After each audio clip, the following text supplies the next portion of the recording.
मैं डॉक्टर अमित भटनागर पंतनगर विश्वविद्यालय में प्रोफेसर के पद पर कार्य कर रहा हूं और अपने इस चैनल के माध्यम से मैं ये प्रयास कर रहा हूं कि किसानों तक सही जानकारी पहुंचे ताकि वो खेती में ज़्यादा से ज़्यादा लाभ ले सकें।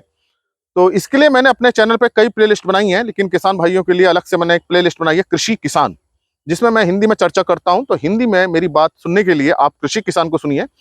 और अगर दूसरे लेक्चर्स को आप देखना चाहते हैं तो बहुत सारी प्लेलिस्ट हैं, उसमें आप लेक्चर्स देख सकते हैं। आज जो मैं ये बात आपसे करना चाह रहा हूँ वो ये है कि क्या हमको हर तरह की घास को खत्म कर देना चाहिए, खेत से निकाल देना चाहिए? क्या घास भी हमको फायदा दे सकती है, या हमको खेत को बिल्कुल साफ सुथरा रखना चाहिए?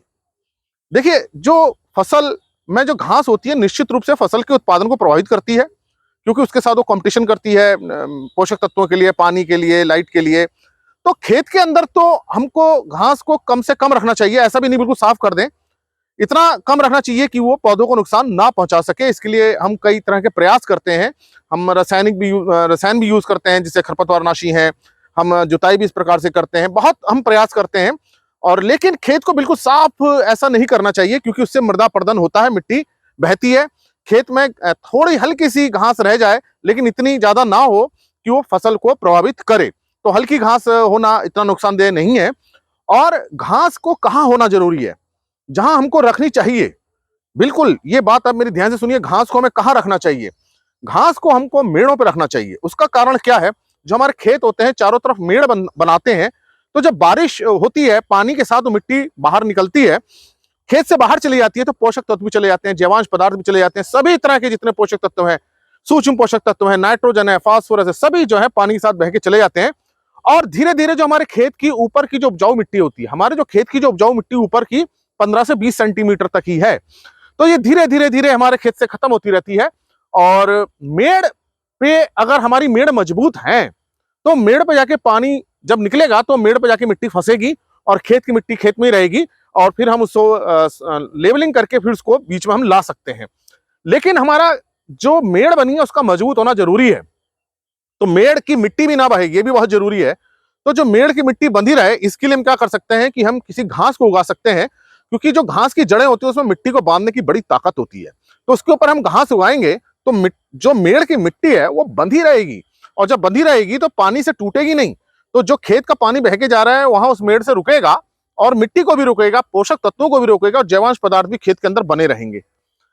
तो ये बात तो हुई घास की। अब कौन सी घास हमको बोनी चाहिए? देखिए, वो घास बोनी चाहिए जो हमारे कुछ काम आ सके। अब काम आने वाली घास कौन सी? चारे वाली फसल। आप मेरे पीछे देख सकते हैं, ये नेपियर लगी हुई है। ये बहुवर्षीय फसल है, पेरिनियल है। हम इसको खेत के चारों तरफ लगा सकते हैं, मेड़ पे लगा सकते हैं। इससे क्या होता है, हमको पशु को चारा मिलता रहता है और इसको कोई खास पोषक तत्व देने की जरूरत नहीं होती। एक बार लगाने के बाद ये 3-4 साल तक आराम से इसमें आप देखिए बहुत अच्छी इसमें पत्ती आ रही है, बहुत अच्छा हमें चारा मिल जाता है। पशु इसे बड़े चाव से खाता है और ये बहुत अच्छी चारे वाली फसल है। और इससे ऐसा भी नहीं कोई दूसरी घास इससे बनती हो। मान लीजिए कोई दूसरी घास इसमें फूल आ गया, सीड सेटिंग हो जाए, उसका बीज बन जाए और खेत में आ जाएगा उसका बीज, फिर वो घास खेत में आ जाएगी, तो एक और समस्या हो सकती है कि हमने मेड़ पे तो घास उगाई, लेकिन उस घास के जो बीज है खेत के अंदर आ गए और वो घास की खरपतवार की समस्या बढ़ गई। लेकिन अगर हम मेड़ पे इस तरह की घास उगाते हैं जैसे नेपियर है, तो हमको चारा भी मिल रहा है, हमारी जो मेड़ की मजबूती भी बनी हुई है, हमारी मिट्टी खेत के अंदर सुरक्षित है। तो ये हम काम कर सकते हैं, जिससे हमको चारा भी मिलेगा, मेड़ भी हमारी मजबूत रहेगी, और हमारी खेत की मिट्टी, सबसे बड़ी बात है, खेत की मिट्टी खेत में रहेगी, पोषक तत्व वहीं रहेंगे। तो ये चीज होना बहुत जरूरी है। तो अगर आप अपने खेत की मेड़ को ऐसी छोड़ देते हैं, तो उस खेत की मेड़ को बिल्कुल ऐसी मत छोड़िए। उस मेड़ का भी फायदा लीजिए, उस मेड़ पे इस तरह चारे वाली फसल उगाइए, पशु को भी चारा मिलेगा और खेत की मिट्टी भी अच्छी रहेगी, और आपका लाभ ही लाभ होगा, इसमें कोई नुकसान होने वाली बात नहीं है। तो आशा ये मेरी बात आपको समझ में आई होगी कि हमको मेड़ को खाली नहीं छोड़ना है, मेड़ आपको मजबूत बनानी है। ये कई बार मैं बात बता चुका हूं, ताकि मिट्टी बह करके खेत से ना जाए। मिट्टी को रोकना बहुत जरूरी है, क्योंकि मिट्टी एक ऐसी चीज है जिसको हम नहीं बना सकते, कहीं से हम ला करके अपने खेत में नहीं डाल सकते। तो मिट्टी को रोकना बहुत जरूरी है, बहुत ज्यादा जरूरी है मिट्टी को रोकना, और उसकी उपजाऊ क्षमता को बनाए रखना भी उतना ही जरूरी है।